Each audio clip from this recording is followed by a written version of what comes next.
糖尿病というのはどういった病気なんですか？やはり基本的に血糖が高くなりやすい、そういう方々ですね。血糖が高くなる。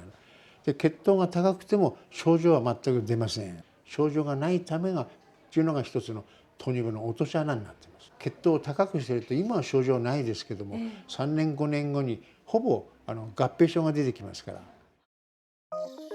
糖尿病が怖い理由は合併症です。血管を傷つける性質を持っている糖。血管は傷つけられた場所を修復するたび盛り上がり、詰まりやすくなるのです。血糖値の高い状態を放置していると、まず毛細血管がダメージを受けます。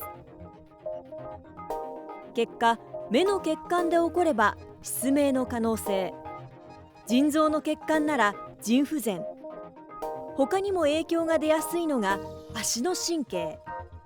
足の感覚を失い、最悪の場合足を切断する事態に。糖尿病が原因で年間2万本の足が切られていると言われています。症状がさらに進むと、太い血管も危険にさらされることになります。大きい血管、大血管症ですね、お話ししました。大血管症が出てきて、そして心臓がやられてくる。狭心症とか心筋梗塞とかですね、そういう心臓が心不全とか、そういう心臓の障害が出てくる。あと脳梗塞があるでしょう。脳梗塞の部位によっては手足が効かなくなっちゃうから、大血管症になると生活がやりづらくなりますよ、 QOL が下がりますよっていう、そういう問題じゃなくて、死ぬかどうかっていうことの問題になっちゃう。小さい時から糖尿病は怖いという話を親からされていたんですよ、私は。ただ、だからお菓子を食べ過ぎてはいけませんということをよく言われていたんですけれども、本当にこう聞くと改めて怖い病気だなと思いますよね。いや、足を切らなきゃいけないっていうのは本当にびっくりで、イメージとしてはじゃあ予防するにはちゃんと運動をして食事に気をつければいいのかなって思うんですけど、そのあたりどうなんでしょうね。そうですね、与田さんのおっしゃる通り、まさに食生活と運動というのが大事になってくるんですね。で、糖尿病の仕組みなんですけれども、食事で摂った糖というのは血液に乗って全身の細胞に運ばれていくんですね。で、膵臓で作られましたインスリンというホルモンが糖を細胞に取り込む助けをするんですけれども、このインスリンが分泌されなかったり弱くなると、糖が血液の中から減らず血糖値が上がってしまうということなんです。で、インスリンを分泌する膵臓というのは糖尿病が重症化すると治らないと言われるんです。だから予防が大切になってくるんですね。取材した日、病院ではこういった運動を行っていました。手足をブラブラしたり、肩などをさする参加者。力を使うことなく座ってやる簡単な体操です。膝が痛くても肩さすったりとか、どこか痛くてもさすることはできるじゃないですか。で、こういうのからやってあげるとだんだん元気になってきて歩くこともできたりとかね。激しい運動でなくても継続して体を動かす習慣を作ることが大切なんだそうです。無理しないというのがポイントなんですか？そうですね。無理して運動した後ってすごくやった気分にはなるんですが、結果体には少し効果が現れても脳の方にストレスが溜まってしまうので、そうなるとやっぱりストレスを抱えることって病気にとって大変よろしくないことですので、そういうのを避けたいということでこちらの体操をお勧めしています。佐々木内科に通う71歳の靴川英子さん。糖尿病と18年間向き合ってきました。これまで幸いなことに合併症は起こっていません。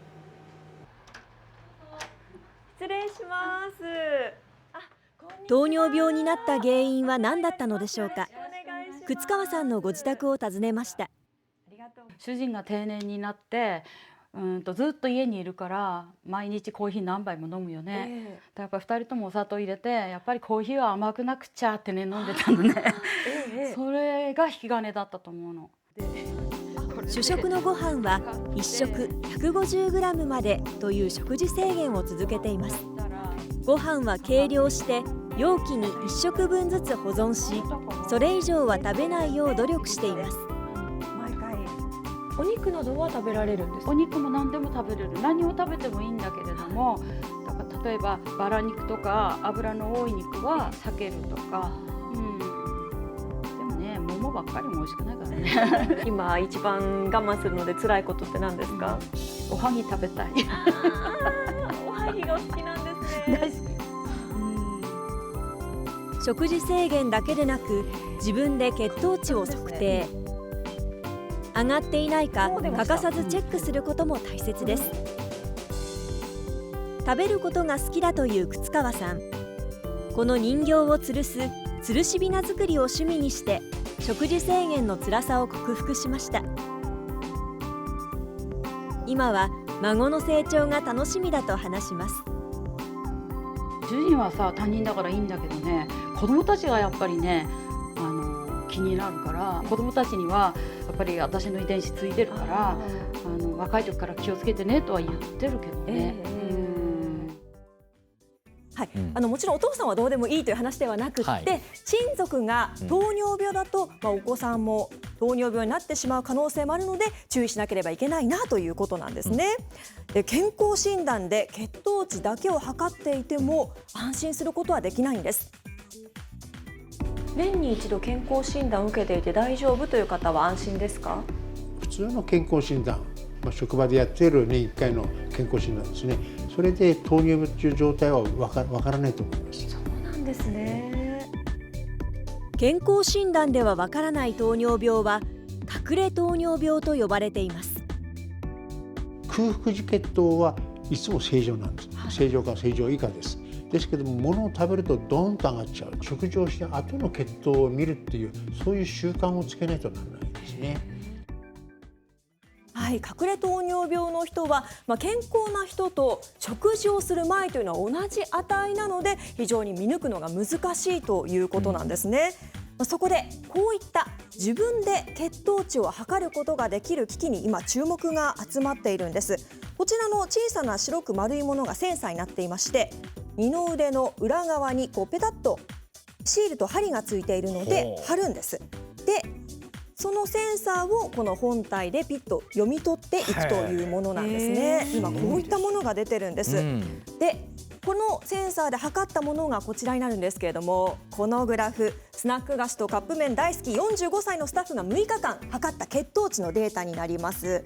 青いラインがこれは目標値、そしてリンゴのマークが食事を取ったタイミングなんですけれども、ちょっと見てくださいね。食事を取ったら血糖値がぐんと上がってるのが分かりますね。分かりますね。如実ですね、これは。で、2日目オーバーしてしまったんですね。目標値、何を食べたのかというと、カップ麺とおにぎり、炭水化物かける炭水化物はやっぱり影響が出てしまうというのがこれ分かったんです。本当に如実に出てきますよね。で、この機器なんですけれども、糖尿病患者の方は保険適用となっています。ご興味のある方、かかりつけ医に相談をしてください。